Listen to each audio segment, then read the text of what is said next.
saya berhenti itu bukan karena keinginan, tapi karena memang disingkirkan. Gitu. 13 tahun tiba-tiba diberhentikan aja, baru di situ saya agak kecewa gitu kan. Saya tidak pernah mau memperkenalkan diri kalau ditanya sebagai pegawai KPK. Kenapa nasi goreng gitu kan, kenapa nggak jadi pengacara atau di bidang hukum. Yuk kita bersuara. Bang Tigor, apa kabar? Kabar baik, ini. Mau dipanggil abang atau akang ini? Sebagai orang Bandung. Biasa Abang Tigor sih, tapi kalau Kakang juga biasa lah. Iya udah, aku panggilnya abang aja ya. Siap, Bang Tigor. Jadi kesimpulannya, ini baru mulai tapi sudah sampai pada kesimpulan. Jualan nasi goreng udah berapa lama? Sampai saat ini berjalan 3 minggu. 3 minggu? Baru 3 minggu. Dimulai tanggal berapa? Kurang lebih seminggu sebelum saya dinyatakan berhenti dengan hormat. Jadi seminggu sebelum tanggal 30 ya sekitar 20 Seminggu September. sebelum 30 September. Udah mulai tuh langsung buka punya kios endebla, kaptel dan lain-lain langsung. Iya, karena waktu itu kan saya harus kemudian berpikir apa yang kemudian harus saya lakukan gitu kan. Kami berdiskusi, kebetulan saya berdua usaha nasi goreng itu dengan Mas Endro namanya. Jadi Mas Endro sama dari tim 57 kami juga? teman gereja, jadi Oh, di oke. gereja kadang-kadang biasalah diskusi gimana sih masa depan dan sebagainya. Kami memutuskan ya untuk saat ini usaha ya salah satu solusi begitu. Jadi ketika saya tahu bahwa tanggal 30 harus berhenti, ya kan saya langsung apa sih kira-kira yang harus saya lakukan biar tidak berhenti. Kenapa dalam konteks- nasi goreng? Dari hasil diskusi, makanan pasti mudah diterima oleh masyarakat. Kenapa nasi goreng? Kita coba cari tahu. Kita bukan dari latar belakang orang yang jago masak gitu. Iya. Jadi kita cari-cari sesuatu yang sifatnya bisa mudah kita pelajari. Dan di beberapa media sosial, aplikasi yang terkait dengan resep bumbu masakan, rasa-rasanya nasi goreng gampang dicoba dan nggak susah gitu. Yang lebih gampang lagi sebetulnya mie instan. Ya kan, udah ada bumbunya, udah ada takarannya, Siap. udah jadi, tinggal tambah telur sebenarnya. Ini nasi goreng tricky loh. Tricky dalam arti kelebihan garam, asin gitu kan. Oh, Kelebihan ini kurang nyos gitu dan lain-lain itu kan. Aku mau nyoba nasi gorengnya boleh nggak? Boleh, Teh. Bawa kan? Bawa Iya. sekali, Teh. Wah, mari kita coba nasi goreng. Apa ini namanya? Nasi goreng rempah KS. Nasi goreng rempah KS. KS-nya singkatan dari? Kampung Sawah. Kampung Sawah teh tempat apa? Tempat kami suka diskusi. Oh. Gitu. Lihat, mau lihat nggak? Aduh, nggak usah lihat ya. Lihat saya makan aja pasti udah pengen nyoba. Boleh dicoba nih, Kang? Silahkan, Teh. Aduh, deg-degan saya. Saya yang lebih deg-degan. Oke, bismillahirrahmanirrahim.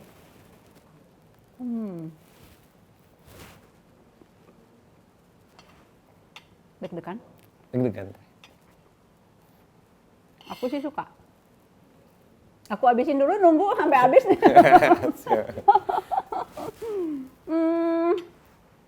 Oke.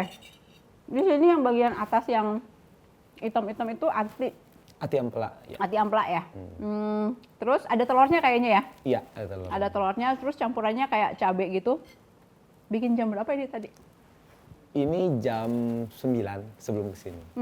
Jadi kalau nasi goreng kan bukan sesuatu yang susah ya, Teh. Jadi cepat. Buat saya susah. Nasinya kan harus benar ya kan? Betul. Iya. Jam 9. Itu racikannya udah ada. Iya, jadi itu tadi awalnya kan saya meracik ini atau mencari tahu bumbunya kurang lebih ya sekitar, kita kan pasti trial and error gitu. Jadi setelah kita menemukan resep yang cocok, setelahnya kita membuat sesuatunya jadi nggak susah. Kurang lebih untuk membuat bumbu sampai dengan jadi itu 2 jaman mah nggak sampai, Teh. Ngulek sendiri. Pakai blender ya, karena prosesnya sekarang udah agak masif gitu, agak banyak, jadi udah nggak mungkin diulek lagi. Bedanya itu kan katanya rempahnya. Iya. Rempahnya apa? Yang disebut rempah di situ apa? Kan rempah banyak. Ya jenis. kami sih menggunakan semua berbagai macam rempah, mulai dari pala, Apa? cengkeh. Oh iya? Ya, cuma memang dari sisi tingkat jumlahnya kita nggak terlalu dominan juga. Pantasannya agak anget-anget berarti dari cengkeh dong? Ada cengkehnya, Ada cengkehnya. betul. Ada palanya, ada semualah yang kita coba masukkan, bahkan sampai bumbu-bumbu yang dari daerah kita cobain gitu. Jadi ini hasil trial and error sebenarnya, Teh. Selama berapa minggu? Kurang lebih 2 bulan lah. Serius? Betul, karena kami bisanya kan di Sabtu Minggu gitu teh untuk ininya. Jadi ya total lebih sekitar 2 bulan. Jadi berdua itu trial and error, mengingat tanggal 30 udah ada warning nggak akan Betul. apa tuh istilahnya, diberhentikan lah. Betul. Iya. Iya. Jadi 2 bulan sebelumnya udah mulai trial and error, Betul, iya. Boleh tahu nggak bocoran resepnya? Bocorannya ya sebenarnya sih kan bumbu dasar pasti semua tahu ya teh. Bawang merah, bawang putih dan sebagainya gitu. Jangan sebagainya, sebut semua. Ya sederhana sih teh, bawang merah, bawang putih, udah gitu ada bawang bombay. Oh, Bombay ikut ya? Iya. Biasanya itu, Bombay nggak ikut? ada rasa apa ya, wangi lah yang mungkin yang kita tambahkan begitu. Ya sisanya sih bumbu-bumbu yang tadi yang rempah tapi kita coba sesuaikan dengan lidah gitu. Jadi nggak terlalu mendominasi karena kita pernah coba terlalu kuat, ternyata banyak juga yang kayak apa ya nggak biasa gitu ya. Jadi nggak terlalu cocok. Akhirnya kita bikin sebenarnya sih agak soft di rempah. Oke, bentar Bang. Ini saya kalau ada ini terus nggak konsen. Nanti aku terusin abis kita ngobrol. Nah, itu kan tadi 2 bulan ya trial and error semuanya dari YouTube. Betul teh. Belajar dari YouTube. Iya. Sebelumnya udah jago masak? Nggak juga teh. Sama sekali nggak? Ya biasa lah, cuma paling masak mie instan kata teh. Iya, itu modal takarannya. Iya namanya juga. Oke, jadi sebelumnya nggak jago masak. Nggak jago. Milih kemudian nasi goreng. Betul. Ngumpulin mulai dari gerobak, mulai dari pakai gerobak atau pakai gerobak. pakai gerobak. Iya. Mulai ngumpulin dari gerobak, kompor gas, katel besar gitu dan lain-lain itu udah berdua pokoknya langsung hunting. Iya, jadi seminggu sebelum kami mau buka gitu, baru kami cari-cari mulai dari gerobak sampai perlengkapan masaknya begitu. Nah, kalau kami kan memang berangkat dari modal yang tidak terlalu besar begitu. Jadi kami Berapa? masing-masing kami mengumpulkan 4 juta. Jadi totalnya 8 juta. Nah, untuk kita cari gerobak misalkan, gerobak baru itu kan harganya udah 4 juta, 5 juta. Jadi kami berputar otak, kami cari gerobak-gerobak yang bekas gitu. Sampai ketemu gerobak yang kami punya sekarang. Itu harganya juga tidak terlalu mahal. Kemudian perlengkapan-perlengkapan masak juga kami cari yang tidak terlalu mahal juga. Berapa tuh harga gerobaknya? Gerobaknya kami temukan di marketplace 1,7. Oh, oke. Jauh ya? Jauh banget Jauh ya? kan gitu. Makanya ya itu bisa-bisanya kita gitu dalam konteks memenuhi kebutuhan perlengkapan dengan harga yang mencukupi modal. Sekarang kan udah jalan kurang lebih 3 minggu 3 ya? minggu. Ngerasa bahwa keuntungannya bisa gitu untuk hidup? Kalau saat ini sih namanya masih masih merintis ya teh. Tapi dalam konteks kita kan gini, usaha di awal pasti untuk mencari pelanggan dulu. Kita makanya sekarang harganya promosi teh. Nah cuma Harga promosi berapa? kalau start di dine-in di tempat itu kita mulainya dari 10.000, paling mahal 13.000 teh. Bedanya di ada telur, ada Ya. ati ampela, ada enggak gitu? Betul, kalau Oke. 13.000 itu yang tadi ada anti ampela, Itu ada promo. bakso. Ya, Kalau betul. nggak promo? Ya kalau yang standarnya 13.000, paling mahal juga 18.000 teh. Oke. Gitu. Nah, itu dijual online juga nggak? Kami baru masuk di satu platform GoFood doang, Oh, yang oke. lain belum teh. Oh, yang lain belum. Kalau misalnya mau nyari nasi goreng rempah KS, Iya. langsung tuh promosi di sini. Siap ya. Nuhun atuh. Nuhun atuh, pamik itu nambah lagi piringnya. Oh siap.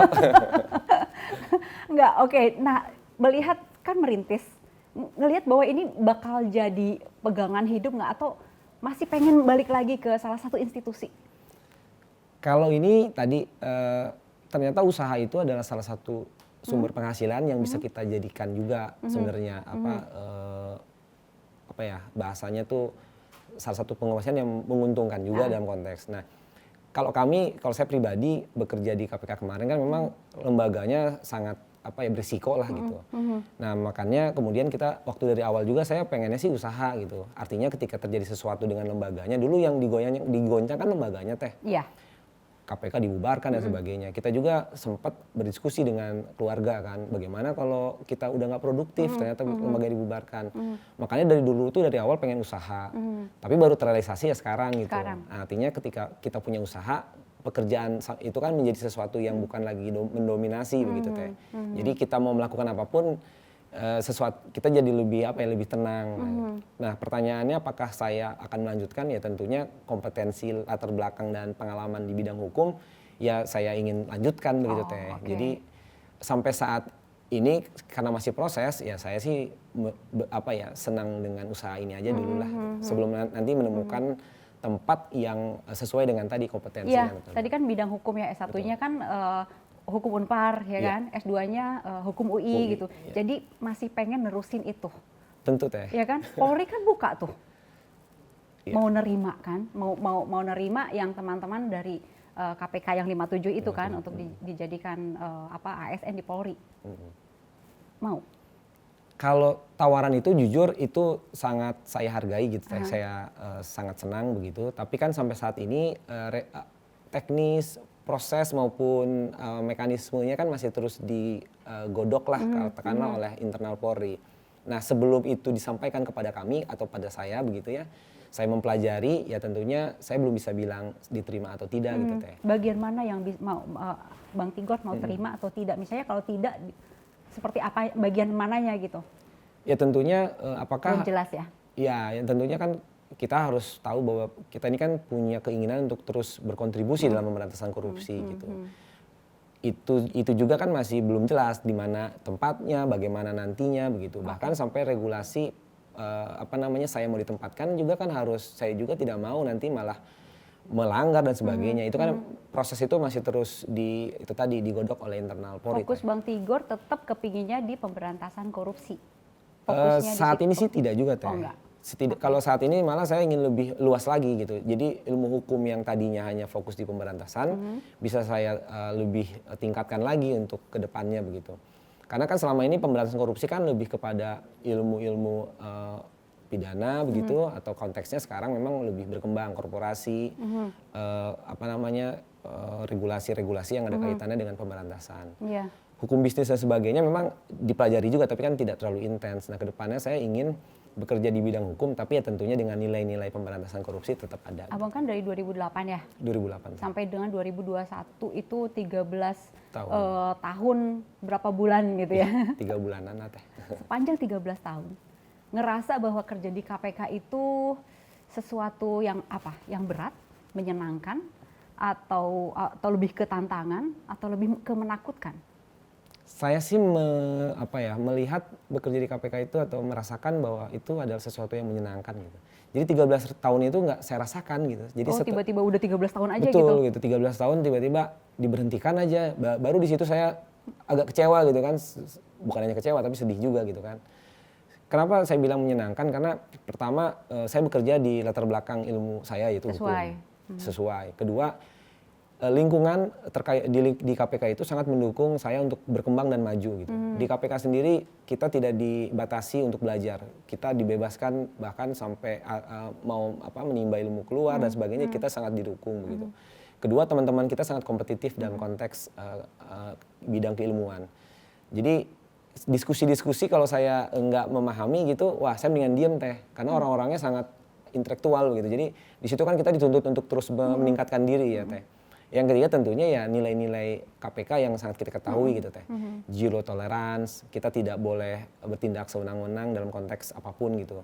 Bahkan kalau kita mengatasnamakan KPK itu sangat hati-hati teh. Saya masih ingat dulu waktu di induksi teh, saya tidak pernah mau memperkenalkan diri kalau ditanya sebagai pegawai KPK. Bahkan sampai... Kenapa? Nggak tahu teh, mungkin teteh kalau tanya ke teman-teman KPK gitu ya, kalau ditanya kerja di mana mas oleh orang yang tidak dikenal gitu, saya selalu menjawab pasti konsultan hukum gitu. Saya tidak pernah bilang saya pegawai KPK gitu. Itu kenapa gitu? Ya pertama mungkin saya juga ingin menghindari sifat-sifat yang terlalu berlebihan dalam diri saya ya. Kedua juga ya saya ingin juga keluarga tidak terlalu terlibat khawatir lah ya. Oke. Jadi yang menarik itu kalau teteh tanya gitu ke pegawai KPK mungkin kalau ditanya kerjanya di mana pasti selalu kalau memang yang seperti saya ya ada juga yang bilang ya pegawai swasta dan sebagainya. Itu yang saya akui gitu, menyenangkan sekali bekerja di KPK selain dengan tadi keilmuan, lingkungan sangat mendukung gitu. Jadi kalau bicara pekerjaan misalkan teh tidak pulang ke rumah itu ya udah hal yang biasa dan tidak ada suatu yang beban sedikit pun. Karena senang. Karena senang. Iya. Gitu. Sepanjang 13 tahun lebih ke bagian apanya? Dari 2008 ke 2001 itu seterusnya di bidang hukum, jadi di biro hukum saya. Iya, kan ada pembagiannya tuh, ada yang menyidik, ada yang memindai, ada yang menyadap, ada yang apa gitu. Oh, kalau di biro hukum itu kita tugasnya ada 2 teh. Tugasnya adalah di bagian litigasi dan bagian perancangan. Jadi kalau Abang ini yang Kalau di awal itu litigasi, jadi tugasnya itu adalah seolah-olah kayak advokat lah teh, jadi pengacaranya KPK gitu. Jadi kalau ada gugatan, ada permohonan pra peradilan gitu, Biro Hukum lah yang menjadi Abang kuasanya. di situ? Ya di situ. Oke. Setelahnya difokuskan untuk menyusun peraturan. Jadi saya juga membuat kajian, menyusun regulasi yang ada kaitannya dengan lembaga KPK maupun ada kaitannya dengan pemberantasan korupsi gitu. Oke. Sepanjang 13 tahun ini kan namanya KPK nih istilahnya jadi musuhnya koruptor. Iya kan? Bener nggak? Iya musuhnya koruptor atuh. Betul. Ya kan? Nah ngerasa nggak bahwa kalian itu dibidik gitu, jadi sasaran mereka yang ya istilahnya koruptor itu gitu. Ya mungkin di level-level tertentu ya. Oh di abang nggak ngerasa? Kalau di bagian kami ada juga gitu. Jadi ketika menghadapi kalau kami kan paling besar itu dampaknya ketika jadi kuasa KPK di pra peradilan teh. Wajah muncul kan? Wajah muncul gitu. Ada gitu kalau tersangkanya itu memang seseorang yang punya kewenangan luas atau berkuasa ya tentunya dia kan punya power gitu ya. Ya ada sih teh cerita tentang itu gitu. Bahkan dulu mantan kepala biro gitu dia intimidasi gitu. Itu ada. Cuma kalau saya sendiri sih sampai sekarang mah belum pernah teh gitu. Intimidasi belum? Kalau ke saya pribadi langsung? Ya nggak ada. Nggak ada? Ya. Atau pernah ada orang yang ngikutin sampai ke rumah? Kan ya namanya juga usaha ya. Ada nggak sampai yang kayak gitu? Nah yang menarik itu teh kami dilatih dulu. Jadi kalau saya pelatihan di awal itu kita bagaimana pulang ke rumah aja kita dikasih tahu ya. Jadi kita tidak pernah saya nggak tahu kalau sekarang ya. Tapi kalau dulu itu kalau menghadapi situasi yang tadi, kalau lagi menghadapi perkara besar, saya pulang pasti nggak melalui jalur yang sama gitu, selalu berbeda-beda. Itu memang dari awal kami dilatih atau dididik ya seperti itu gitu. Memitigasi resiko lah memang teh. Jadi pulang lewat jalur yang berbeda-beda tapi finishnya kan sama. Betul ya, kalau di lingkungan kan lebih mudah diketahui kalau memang ada yang mencurigakan ya teh. Tapi kan yang beresiko kan sebenarnya di jalanan yang memang kita gitu. tidak tahu gitu. Dan kami pulang kan kalau sidang itu teh bisa tengah malam, bisa subuh kan? gitu. Iya. Ya. Nah itu strateginya gimana kalau pulang? Ya itu kadang-kadang kami kendaraan tinggal di kantor atau bahkan kalau memang waktunya memang sudah terlalu tanggung gitu ya tidur di kantor saja sekalian. Iya. Oke, sampai ada SMS masuk mengancam nggak ada WA, sih, mengancam email segala macam nggak? Nggak ada. Tapi bahwa pernah diikutin orang pernah? Enggak juga. Oh, enggak juga. Nggak pernah merasakan ya gitu. Tapi kalau itu tadi kalau semakin lama ya akhirnya jadi biasa gitu. Dulu awal-awal kan memang punya perasaan gitu ya. Yang agak sedikit kayaknya nih ada ya mungkin inilah ya awal-awal gitu. Tapi setelahnya malah jadi cuek gitu. Yang tadinya itu tadi pulang teh harus muter-muter ya udahlah. Tapi ya puji Tuhan nggak ada juga sih teh sampai. Nggak ada juga sampai sekarang. Betul. Oke. Ngelihat seperti itu. Nah sekarang kan lembaga KPK kan ya rame ketika ada TWK gitu kan. Tes wawasan kebangsaan, ada yang lulus, ada yang enggak gitu, ada yang diterima lanjut di KPK, ada yang diberhentikan dan abang salah satunya gitu kan. Betul. Merasa di bagian jawaban yang mana yang salah jawab istilahnya? Sampai sekarang ini pribadi saya tuh jujur nggak tahu teh. Saya tuh gagal mengisinya tuh seperti apa gitu. Emang pertanyaannya itu apa aja misalnya? Jadi kalau kita kan dibagi 2 tahap. Pertama itu tahap tertulis. Jadi ada isian, ada tes tertulis. Nah di tes isian itu yang modelnya multiple choice, tapi pilihannya dia itu tidak setuju, sangat setuju, setuju, kurang setuju gitu sampai dengan tidak setuju gitu. Jadi sesuatu yang bukan pilihan mutlak gitu. Ini benar atau salah. Nah yang menarik memang kalau bicara soalnya ini mungkin pernah diulas juga oleh teman-teman saya di pemberitaan begitu. Contohnya ya, apakah orang Jepang jahat gitu? Apakah semua orang Cina sama saja gitu? Nah pertanyaan-pertanyaan itu memang kalau ditulis setuju nggak setuju itu juga membingungkan gitu. Kalau saya jawab pada tahun 45 orang Jepang jahat mungkin gitu kan pada waktu itu. Tapi pertanyaan sekarang apakah memang orang Jepang jahat juga kan jadi membingungkan gitu. Nah Itu yang saya ketahui. Jadi saya tulis ini mah tidak mungkin saya dinyatakan lulus nggak lulus karena kan jawabannya juga pasti bukan benar atau salah Iya, gitu. iya. Pasti ada kesempatan nanti untuk memberikan penjelasan. Berarti bukan dari situ. Saya rasa sih harusnya nggak gitu Bukan gitu dari kan situ. karena kan kita juga kalau itu ya tulis aja misalkan ragu-ragu atau di tengah itu kan yang bukan dalam konteks tidak setuju ataupun setuju. Oke. Nah, tulisan berarti. Tulisan Jawaban itu tertulis. lebih kepada sebenarnya sih pandangan kita terkait dengan situasi-situasi terkinian. Oke. Misalkan kaitannya dengan kasus yang terjadi di kerumunan yang tempo hari yang melibatkan tokoh besar begitu. Pandangan saya seperti apa? Ya tentunya kan kalau bicara pandangan ya karena saya orang hukum ya kita bicara ya sesuai dengan koridor hukum gitu ya. Ya menurut pandangan saya jawaban saya pasti normatif sekali gitu. Artinya di mana salahnya kalau jawabannya normatif? Misalkan ya kalau memang ada kerumunan, ya kalau memang ada aturannya yang menyatakan bahwa berkerumun dalam konteks situasi saat itu waktu pandemi dinyatakan dilarang, ya saya harus jawab seperti itu kan teh. Iya, Gitu. iya.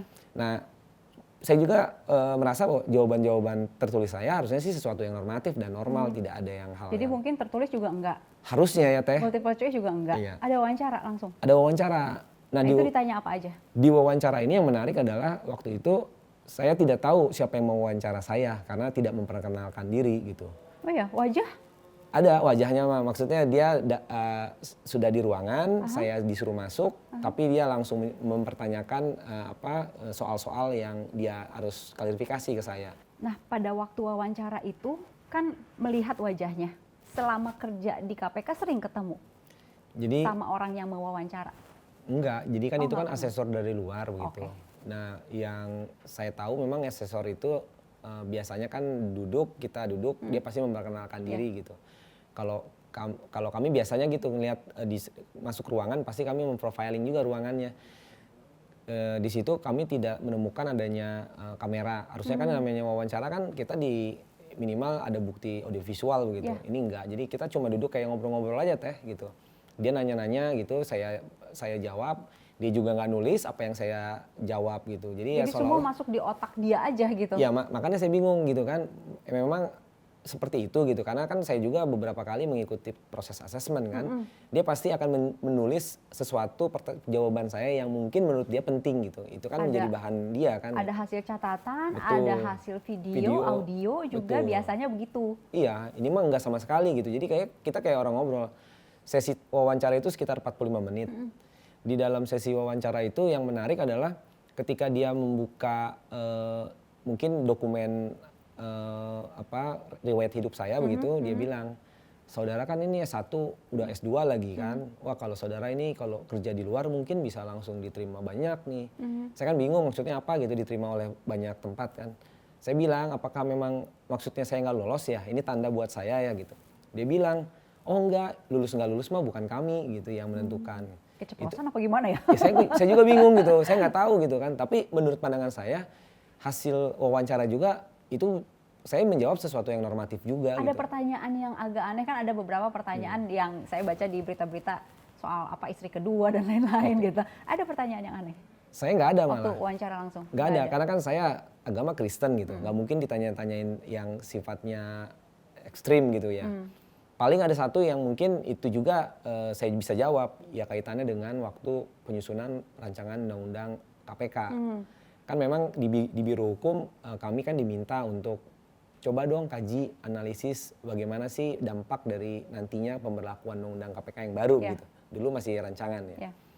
Paling di situ gitu. Jadi ya saya bilang bahwa apa yang dilakukan oleh kami di Biro Hukum itu kan sepenuhnya memang atas perintah dari pimpinan begitu. Jadi kalau kemudian seolah-olah nadanya penolakan, ya memang pada waktu itu hasil dari analisis secara akademik tentunya ya memang berbicara seperti itu gitu. Kalau kemudian dibilang atau ditemukan bahwa saya pribadi misalkan, oh jadi seolah-olah menentang, ya itu bukan persepsi ya teh. Tapi kalau pandangan saya ya dulu kami diperintahkan oleh pimpinan terdahulu untuk silakan mengkaji, menganalisis dampaknya seperti apa. Mungkin itu bagian yang menurut pandangan saya, oh mungkin saya jadi nggak lulus. Gitu. Itu di bagian wawancara? Di bagian wawancara. Itu mungkin ya perasaan, mungkin. karena nggak ada penjelasan langsung kan? Tidak ada dan Nggak tidak ada. Ya. Nah, perasaan seperti itu, apakah juga ngerasa bahwa orang-orang si A, si B, si C yang dibidik untuk TMS tidak memenuhi syarat. Jadi sebelum masuk ke wawancara, sebelum masuk ke tes wawasan kebangsaan, udah tahu gitu si A si B yang sebetulnya dibidik untuk nggak lanjut. Merasa seperti itu juga nggak? Ada perasaan itu nggak? Ya kalau kemudian flashback ke belakang gitu ya, dengan proses mekanisme wawancara seperti itu, saya tidak menemukan audiovisual misalnya. Saya nggak tahu kalau bapak ibu yang mewawancara saya dia menyimpan recording. Berapa gitu. orang? Ada 2 orang. Oke. Cuma kan kalau sepemahaman saya, kalau dia itu mau melakukan proses perekaman, paling di awal itu dia selalu bilang proses ini akan kami rekam. Nah, nanti akan dipergunakan untuk kepentingan. Ini kan enggak, jadi asumsi saya itu juga tidak ada gitu teh. Kemudian dalam proses wawancara tadi tidak ada yang mencatat dan sebagainya. Jadi menurut pandangan saya, ya saya wawancara lagi, ya cuma ngobrol-ngobrol doang gitu. Nah kemudian kok bisa langsung tiba-tiba kesimpulannya saya nggak lulus. TMS tidak memenuhi syarat gitu. Jadi tambah bingung gitu, ini proses seperti apa. Nah hal-hal itu kemudian kami yang oleh teman-teman itu coba kami minta begitu. Hasilnya ya tunjukkan dong kalau memang kami tidak memenuhi syarat. Yang ini sekarang tidak pernah ditunjukkan kepada kami. Gitu. Akan terus ditagih? Tentunya, dan saat ini kan kami menagih itu melalui proses keterbukaan informasi publik, melalui ada jalurnya teh ya di Komisi Informasi Pusat gitu. Ini lagi proses persidangan begitu teh. Untuk menuntut hak itu hasil asesmen. Optimismenya dapat apa enggak? Saya sih enggak ini ya, dalam posisi enggak tahu juga gitu teh. Karena kalau bicara proses itu kan sepenuhnya nantinya juga niat dari si instansi yang bersangkutan gitu.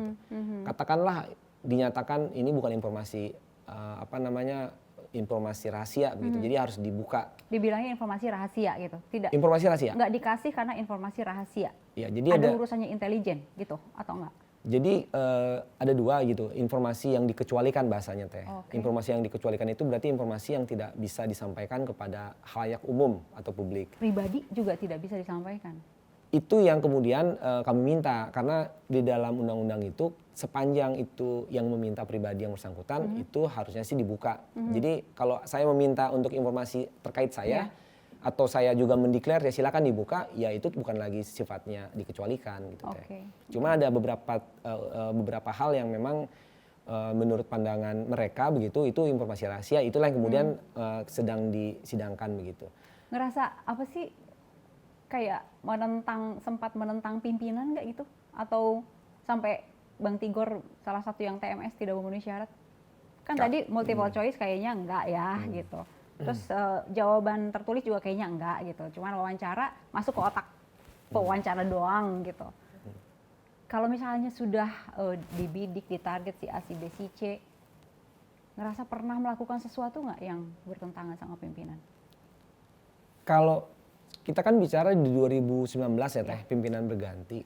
Artinya memang secara urun waktu sangat singkat gitu. Apa maksudnya dari sisi kita juga jarang berinteraksi. Jadi saya juga bingung gitu kalau ditanya saya misalkan menentang atau tidak tidak sepaham dan sebagainya. Jadi saya juga belum bisa, saya nggak ngerti tuh teh atas terkait hal itu. Iya betul saya. Kayak bener-bener buta aja pokoknya ya. Iya bener-bener ya, makanya saya bingung gitu. Ini kok tidak memenuhi syarat begitu. Ya sudahlah. Artinya memang mungkin inilah jalan hidup ya teh. Ya kita harus berjalan ke depan kan. Itu jalan hidup ya. Betul. Nyesel nggak pernah masuk di KPK? Enggak lah teh. Malah? Saya tuh bangga teh. Jadi yang bangga itu kalau saya rasa ya kerja di KPK itu bukan hanya pribadi saya gitu, termasuk orang tua dan keluarga terdekat. Gitu. Pernah bilang apa mereka? Orang tua misalnya? Oh kalau yang namanya kerja di KPK itu sesuatu yang membanggakan. Jadi kalau bicara di perkumpulan gitu, wah ini pasti nih, ini yang dari KPK ya, ini yang dari KPK. Itu ada nilai plus buat saya gitu karena membanggakan orang tua kan gitu.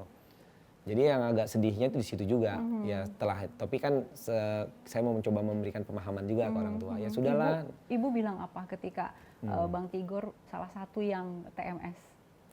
Ya yang pasti ini juga ya kan kalau ibu ya nggak paham lah dengan situasi perpolitikan atau dinamika ini ya. Cuma yang pasti ya udahlah pasti ada yang jalan terbaik gitu.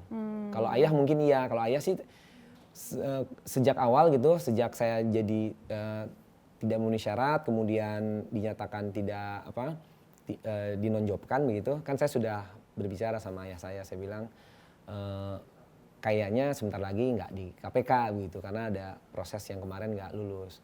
Tapi ayah saya tuh selalu bilang enggak, pasti kamu di situ gitu. kemudian kan presiden kita kan menyampaikan pidatonya, itu yang kemudian membuat ayah saya malah yang positif thinking gitu.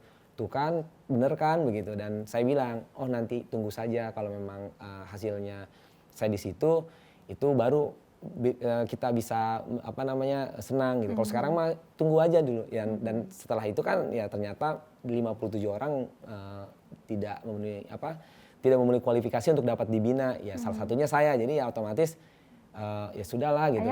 Akhirnya ayah saya akhirnya menerima juga kan, karena toh pada akhirnya memang saya berhenti itu bukan karena keinginan, tapi karena memang disingkirkan gitu. Jadi ayah saya ya tetap bangga, dan kemudian kedepannya ya sudahlah, apapun pilihan kamu ya tentunya akan didukung, termasuk ya usaha ini gitu Mbak. Kalau istri, anak-anak masih kecil ya, mereka mungkin nggak terlalu paham urusan itu. Kalau istri komennya apa?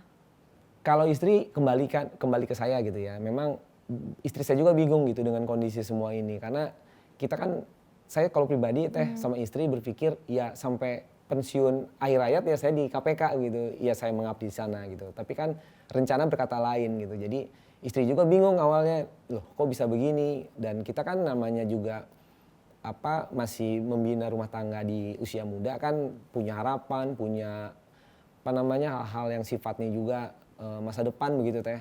Semuanya kan jadi sirna dan sebagainya gitu. Tapi ya itu tadi, istri akhirnya lambat laun juga memahami, dan ya sudahlah, sebaiknya kamu mencari sesuatu yang di luar sana saja dibandingkan tetap pengen di dalam begitu. Ayah sama ibu, mungkin ayah ya yang kebanggaannya lumayan besar gitu. Sering bilang ini KPK gitu kan, anak saya di KPK, terus sekarang pindah profesi yang benar-benar beda banget, jualan nasi goreng gitu.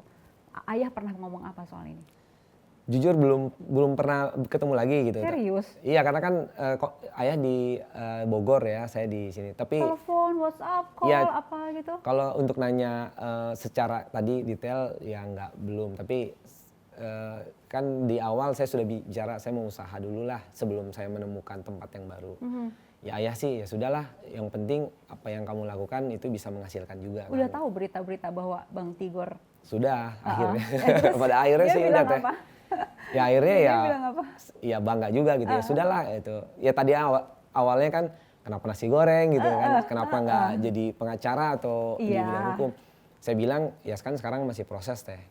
Yang tadi tawaran dari Polri, udah gitu bagaimana mekanismenya. Jadi saya pribadi, saya sedang menunggu dengan teman-teman 57 sebenarnya gambaran utuhnya. Jadi sebelum itu clear, maksudnya kan kita nggak tahu ya teh, diterima atau enggak gitu ya. Artinya ya saya sudahlah menempuh dunia baru dulu lah teh. Ini kan sesuatu yang baru yang saya juga senang gitu, dan excitingnya sama lah dengan bekerja di KPK gitu. Iya, cuman baunya beda ya. Baunya beda teh.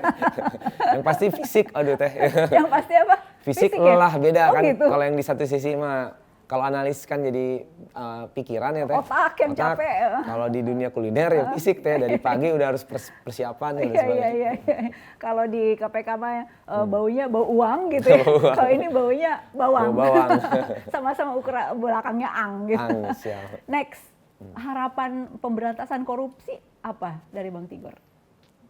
Kalau saya sih berharap bahwa KPK kedepannya akan terus menjadi lembaga yang on the track lah ya, bahwa kita nih kan lembaga KPK didirikan kan karena memang korupsi itu kan sesuatu yang luar biasa teh.